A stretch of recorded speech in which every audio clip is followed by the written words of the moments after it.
Hey, good morning guys. So about 14 months ago I tried the trail that we're going to do right now, the oc&e trail from Hildebrand Road into Washburn Way in Klamath Falls. It's about 20 miles, but I did it 14 months ago on a GT Avalanche and I hated nearly every minute of it. It was just really tough. It's kind of loose gravel, cindery, uphill all the way pretty much, and it was pretty trying. I mean, I did it, but I didn't like it. I probably wouldn't do it again on another normal bike. So today we're going to try it on the Powerfly, and just to see what the difference is and how it goes. So follow along. We're gonna video. There's a couple little canyons we go through. Any points of interest I'll stop and we'll talk about. So enjoy it, and we'll see you at the end. Bye. All right, so right now we just got on the trail.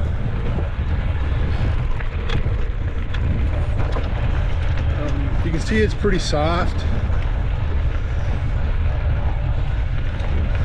And we are coming up on the backside of the little town of Derry.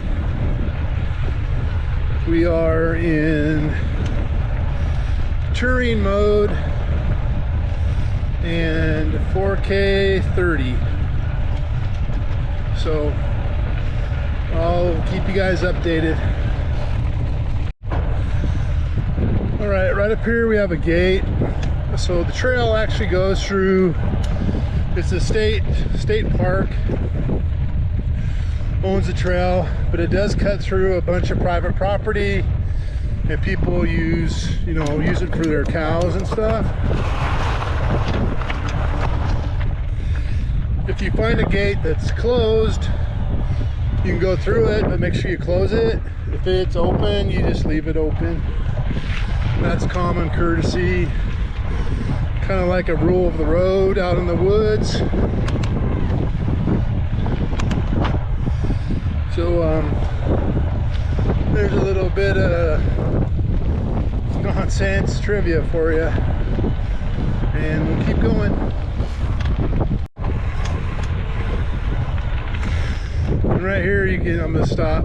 Right here you can see oc&e Woods Line State Trail, mile 18. I think there's something like 70 miles of this. Only probably 10 are paved. The rest should be similar to this or just a little worse condition. This is really good right here. Once we get through this canyon we're coming up on, it turns more cindery. So we've got about 2.5 miles already, got 18 to go. So right here is kind of a little canyon we're going through.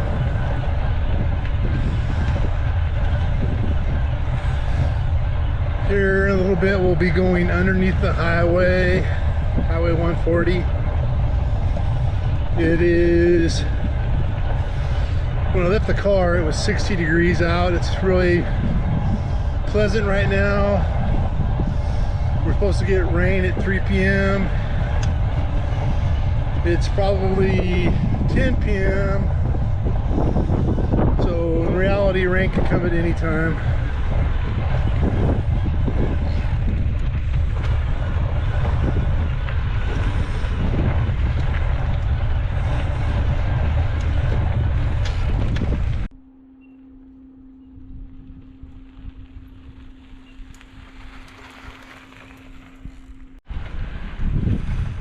So right here we're going under highway 140. Just hand holding the GoPro, so it could be a little shakier than normal, and steering with one hand.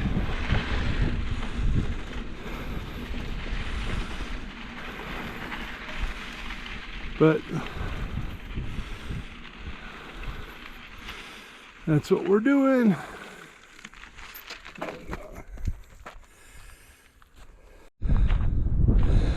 They still have some of the original railroads, you know, railroad car signs. Just right there, about there, is a actual railroad mile marker. It says number 16. We're in the middle of pretty much like grazing land. The wind is picking up.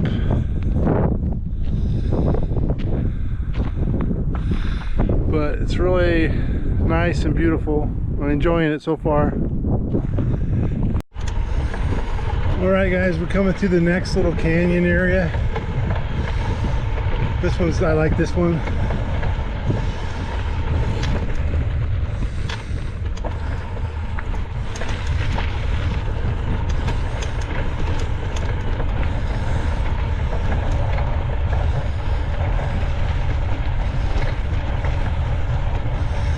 Pretty sure they had to cut and blow through this one. I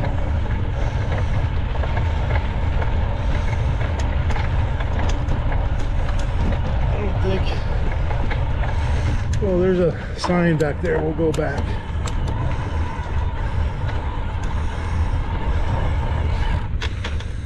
Let's see that.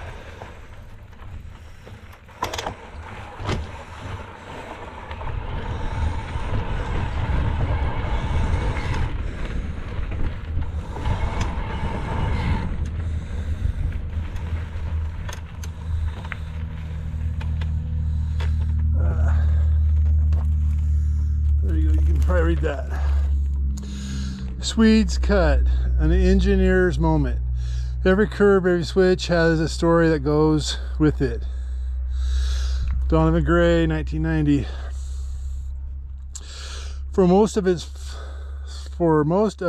first 30 miles, the oc&e follows gentle grades to climb steadily into the forest of the Eastern Klamath Basin. Engineers designed the railway deepest cut at milepost 13.6 to enter the valley of Pine Flat. Whew. Crews drilled and set dynamite charges to blast to a depth of 40 feet through an ancient ballast flow. The curving right-of-way required weeks of labor, but provided fill to lay the railroad to the east of the cut. No one is for certain of the origin of the name Swede's Cut. Some claim it got its name from Swedish immigrants on the construction crew. Others say that a Swede was killed by a train at this site. Whatever the story, Swede's Cut was a good moment for the engineer laying out the line. Attention railmen, do not exceed 15 miles per hour through Swede's Cut, milepost 13.4. Oregon, California, Eastern Railway, speed restriction. Huh, I was right, it did get blown through. Okay, we're gonna keep going.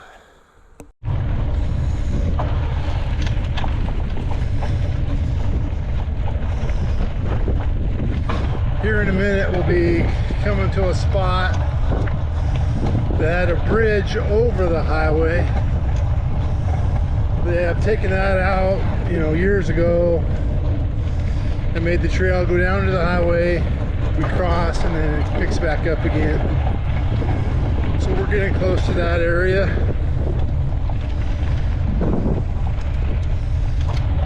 I'll turn you back on when we get there. All right, if we go to the left, that's where it would cross over the highway. But the new trail comes down to the highway, so that's what we're taking.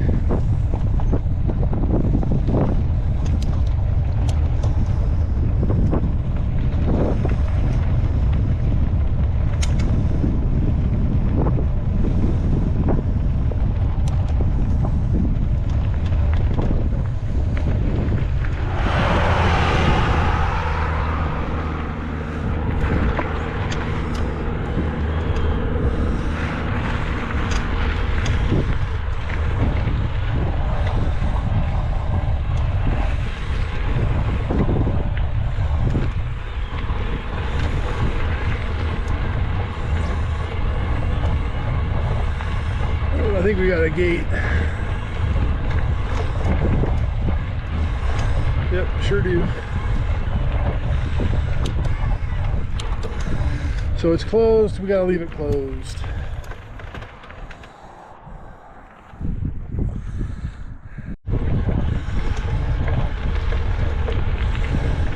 And we're still going. Off to our right is the south end of Hogsback Mountain. And off to our left at about like 10 o'clock right now is the north end of Stukel Mountain.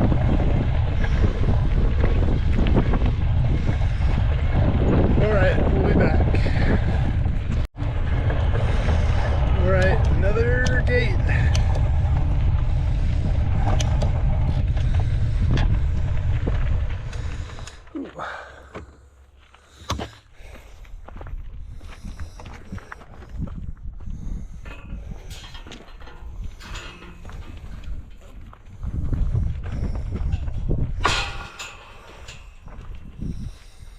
Those ones are nice. It just got the spring and you don't have to mess with chains. And all right, we're back on the go.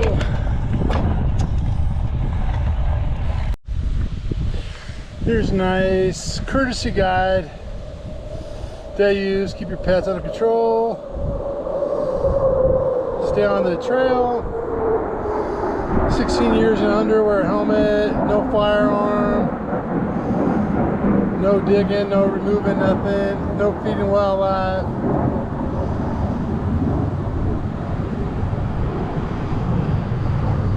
And your bike has to comply with motor vehicle and bicycle regulatory signs.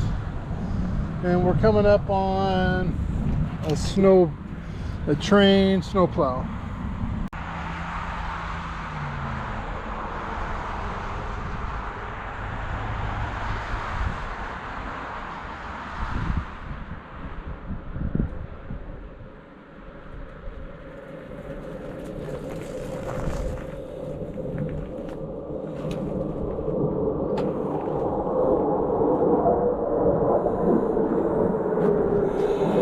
Hey guys,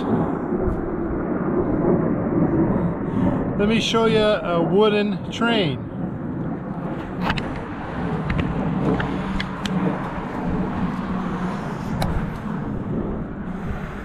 So this thing, I believe, was pushed by an actual locomotive, but it's pretty much built out of wood, a few metal parts here and there, like the blade.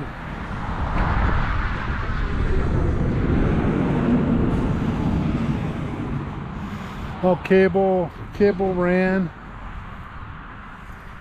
Kind of cool, but kind of shocks me that it was made out of wood. I don't know if they did that to save on weight.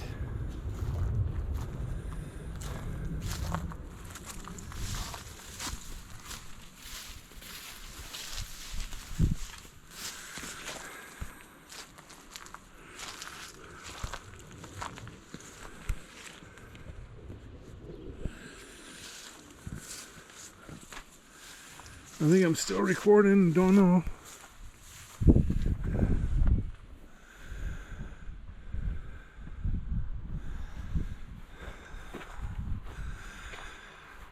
So this is pretty much the start of the dirt part. Once we cross the highway, we'll be into the pavement section.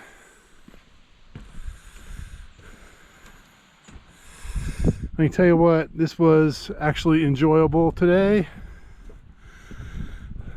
Beats the heck out of the Avalanche.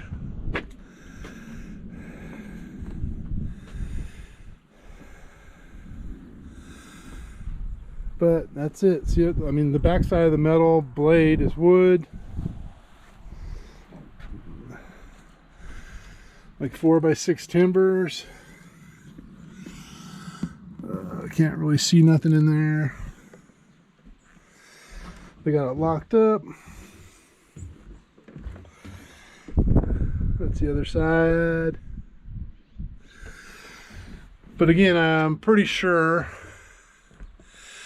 that a regular locomotive pushed this thing. You know, and then there was a guy in there working the blades, or a couple guys. So I'm gonna get a drink of water, remount the GoPro, and then we're gonna head off again. Keep following. Now we're on the paved section, and it stays like this the next 8 miles or so, all the way into Washburn Way. So if there's anything eventful, I'll let you guys know. Here's an actual train crossing bridge, pretty narrow.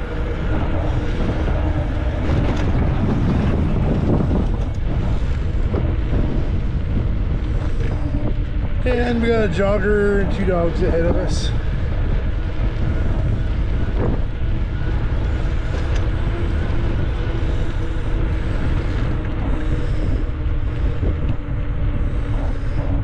Coming around you.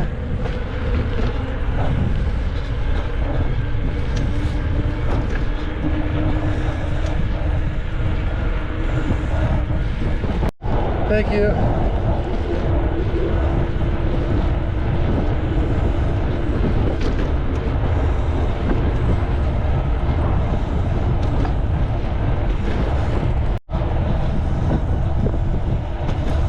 Morning.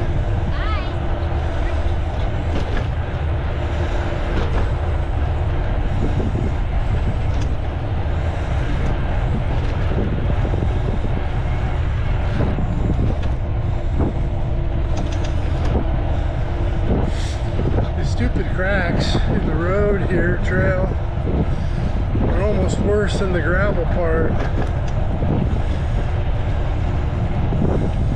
They shake your teeth, every one of them.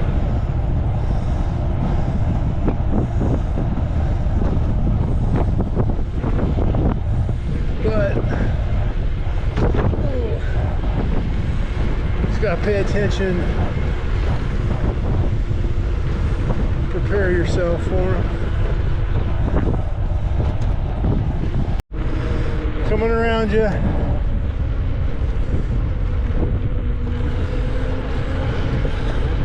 Thank you. Trail etiquette right there, buddy. Trail etiquette.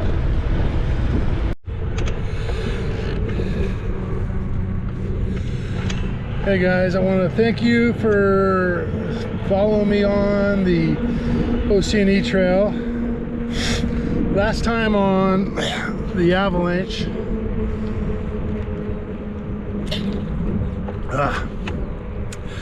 I would say the oc&e won. Today, Powerfly versus the oc&e, we killed it.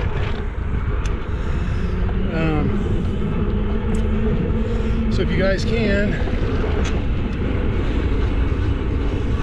leave a comment, give me a like, subscribe, share with your buddies. I enjoy making these videos. Even if no one watches, I still enjoy it. Just archive it for my grandkids someday. So right now I'm headed to, I just pulled off the trail, headed to my youngest daughter's house to help do some painting and little fall decorating. So if you guys can, thumbs up, like, share, comment, and as always, God bless.